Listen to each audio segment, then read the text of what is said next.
बोली बाके बिहारी लाल की जय। श्रीमद् भागवत पुराण की जय। राधे राधे भक्तों, अब तक श्रीमद् भागवत पुराण के महात्म्य का हमने वर्णन किया। आज श्रीमद् भागवत पुराण की कथा को प्रारंभ करते हैं। व्यास जी मुनि ने भागवत कथा को प्रारंभ करने से पहले अपने प्रथम स्कंद के प्रथम 3 श्लोक के अंदर मंगलाचरण किया। मंगलाचरण इसलिए किया है ताकि जो भगवान की जो कथा को विस्तृत रचना की है उसमें मंगल ही मंगल हो। जन्माद्यस्य यतोऽन्वयादितरतः चास्ते विज्ञस्वरा तेने ब्रह्मणाय आदिकवये महमन्ति यत्सरः तेजो वारिमृदां यथा विनिमयो यत्र त्रिसर्गो मसा धाम्ना स्वेन सदा निरस्तकुहकम् सत्यम परम धीमहि। व्यास जी ने अपने प्रथम श्लोक में मंगलाचरण में कहा है, भगवान हे गोविंद, हे परमात्मा, मैं आपके चरणों में वंदन करता हूं। व्यास जी ने कहा है कि इस संसार के अंदर, इस सृष्टि के अंदर, इस जगत के अंदर यदि कोई परम सत्य है तो वह परमात्मा है, और परमात्मा से भी यदि कोई सबसे बड़ा है तो वह परमात्मा का नाम, भगवान का नाम। क्योंकि भगवान तो इस धरा पर आकर लीलाएं करते हैं और करके चले जाते हैं। जब तक रहते हैं तब तक तो मानव का कल्याण हो जाए, लेकिन यहां से चले जाने के बाद में मानव का कल्याण कौन करे? तब भगवान क्या करते हैं कि अपनी लीला को यहाँ पर करके जब चले जाते हैं तो अपने नाम को पीछे छोड़कर चले जाते हैं, ताकि जितने भी भक्त हैं, भगवान के भक्त हैं, उनको कल्याण करना हो तो भगवान का नाम लेके वो अपना कल्याण कर सकता है। बोलिए बाके बिहारी लाल की जय। दूसरे श्लोक में कहा है, धर्म प्रोजित केतवो अत्र परमो निर्मत्सराणां सतां वेद्यं वास्तवमास्त्रवस्तु शिवदं तापत्रयोन्मूलकम्। व्यास जी ने कहा है कि हे परमात्मा, मैं इस धर्म रूपी बीज को बो रहा हूं। आप इस बीज को वृक्ष के रूप में, कल्प वृक्ष के रूप में, वट वृक्ष के रूप में विस्तार से इसको कर देना। व्यास जी ने कहा है कि जो भी भक्त, भगवान का जो भक्त है, वह इस भागवत कथा को निर्मल मन से बिना स्वार्थ के श्रवण पान करता है, अपने जीवन में उतारता है, तो वह परमात्मा की प्राप्ति का, भगवान की प्राप्ति का और गोविंद की प्राप्ति का अधिकारी है। बोली बाके बिहारी लाल की जय। और जो इस भागवत कथा को अपने जीवन के अंदर उतार ले तो उसका कल्याण होना निश्चित है। व्यास जी ने अपने अगले और तीसरे श्लोक में कहा है कि ये जो वेद है ये कल्प वृक्ष है, और ये भागवत कथा इस कल्प वृक्ष का पका हुआ फल है। यदि कल्प वृक्ष को आप अपने जीवन के अंदर उतारो या उसके पके हुए छोटे से फल को अपने जीवन के अंदर उतार लो, आपका कल्याण हो जाए। कल्प वृक्ष की यह विशेषता कि उसके नीचे बैठकर जो भी भक्त, जो भी व्यक्ति किसी भी वस्तु की कामना करता है तो वो कल्प वृक्ष उसको प्रदान कर देता है, चाहे वो उसके हित का हो या नहीं हो, चाहे उस वस्तु के प्राप्ति से उसको सुख हो या दुख हो, ये वह नहीं देखता है।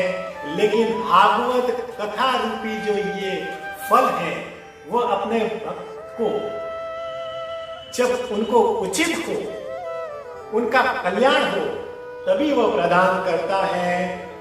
अन्यथा नहीं करता है।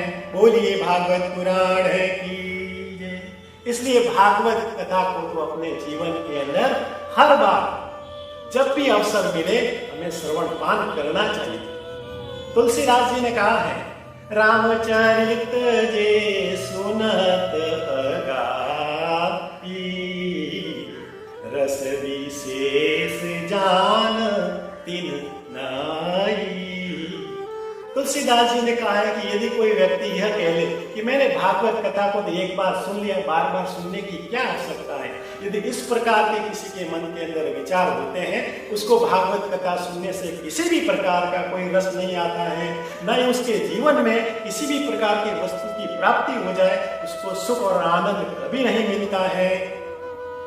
एक बार भागवत कथा नहीं, जब भी जीवन के अंदर अवसर मिले, जितने भी बार मिले, भागवत कथा का श्रवण पान करना चाहिए। भागवत कथा, भागवत पुराण की यही तो विशेषता है कि प्राचीन है, लेकिन जब भी जितने भी बार हम इसका श्रवण पान करते हैं, हमें इसके अंदर कुछ न कुछ नवीन, नई वस्तु, नई चीजों की हमें प्राप्ति होती है। तुलसीदास जी ने कहा है, जिन हरि कथा सुनी नहीं काना, श्रवण रुद्र अहि भवन समाना। तुलसीदास जी ने कहा है कि यदि कोई व्यक्ति ऐसा कहता है कि मैंने कभी भगवान की कथा, हरि की कथा को कभी सुना ही नहीं, जिस व्यक्ति ने कभी भगवान की कथा, भगवान का नाम और हरि की कथा को कभी सुना ही नहीं है, उसके जो कान है वो, उसके जो कान सांप के बिल के समान, कान के जो छिद्र है वो सांप के बिल के समान है। और सांप के बिल के समान है तो सांप के बिल के अंदर जब हम हाथ डालेंगे तो क्या निकलेगा? सर्प हमें डस जाएगा, उसका विष हमें जीवन को, अपने जीवन को बर्बाद कर देगा। उसी प्रकार से जब हम अपने भगवान की कथा को कभी नहीं सुनेंगे तो अपने जीवन के अंदर वही काम, क्रोध, लोभ, मोह, माया की बातें इस विष रूपी अपने जीवन के अंदर आ जाएगी। और जिसके जीवन के अंदर विष आ जाता है उसका तो बर्बाद होना निश्चित है। बोलिए बांके बिहारी लाल की। व्यास जी मुनि भागवत कथा को प्रारंभ करते हैं। तीरथ वरने मिस विख्याता, अति पुनीत साधक सिद्धिदाता। धेनुमती नदी के तट पर नैमिषारण्य नामक एक तीर्थ, उस तीर्थ स्थान पर सौनकादि आदि 88,000 ऋषि मुनि एकत्रित हुए। अब उस तीर्थ स्थान का नाम नैमिषारण्य क्यों रखा गया, क्यों दिया गया? जब कलयुग का प्रभाव बढ़ने लगा तब मानव का कल्याण करने के लिए सौनका आदि 88,000 ऋषि मुनि ब्रह्मा जी के पास में गए और वहां जाकर ब्रह्मा जी से निवेदन किया कि हे ब्रह्मा जी, हे भगवान, हम मानव का कल्याण करने के लिए 1000 वर्ष तक इस धरती पर यज्ञ करना चाहते हैं। कृपया करके मुझे उस जगह का, उस स्थान को बताइए जहां पर कलयुग का अभी कोई प्रभाव नहीं हो। तब ब्रह्मा जी ने मनमय नाम का एक चक्र इस धरती पर छोड़ा और उस चक्र चलते चलते जब चक्र के टुकड़े टुकड़े होकर जिस धरती पर गिरे, चक्र को घूमकर टुकड़े टुकड़े होकर गिरना ही नैमिषारण्य कहलाता है। इसलिए उस धरती का, उस जगह का, उस तीर्थ स्थान का नाम नैमिषारण्य रखा गया। बोलिए नैमिषारण्य तीर्थ की। उस नैमिषारण्य तीर्थ पर शौनकादि 88,000 ऋषि मुनि यज्ञ करना प्रारंभ किया। जब उनको यह सूचना मिली कि सूत जी, गोस्वामी मुनि भी इस यज्ञ के अंदर आ रहे हैं, तब सभी 88,000 ऋषि मुनियों ने एक सभा की और आपस में विचार विमर्श किया कि हम 1000 वर्ष तक यज्ञ करें या गोस्वामी सूत जी के द्वारा श्रीमद् भागवत पुराण का साप्ताहिक श्रवण पान करें। दोनों का फल बरोबर ही मिलता है। जैसे ही सूत जी गोस्वामी मुनि आए, उनका आदर सत्कार किया, उनको आसन दिया और उनसे निवेदन किया कि हम 1000 वर्ष तक यज्ञ करने के बाद जो फल मिलेगा और आपके द्वारा साप्ताहिक भागवत कथा का श्रवण पान करने के द्वारा जो फल मिलता है वो दोनों ही बराबर है। लेकिन साधारण मनुष्य के पास में इतना समय नहीं कि 1000 वर्ष तक वह यज्ञ करे, तपस्या करे, और भागवत कथा को श्रवण पान करना बड़ा ही सुलभ है। इसलिए हम आपसे निवेदन करते हैं कि आप श्रीमद् भागवत कथा का श्रवण पान कराइए, ताकि आपके इस भागवत कथा के श्रवण पान से समस्त संसार का जो भक्त है वो कलयुग के प्रभाव से दुखी हो गए हैं, वह अपना कल्याण कर सके। सूत जी गोस्वामी मुनि ऋषि मुनियों के जो निवेदन से बड़े प्रसन्न हुए और कहा कि आपका जो ये जो निवेदन है, आपका जो ये उद्देश्य है वो मानव के कल्याण का है। इसलिए मैं आपको भागवत कथा का श्रवण पान जरूर कराऊंगा।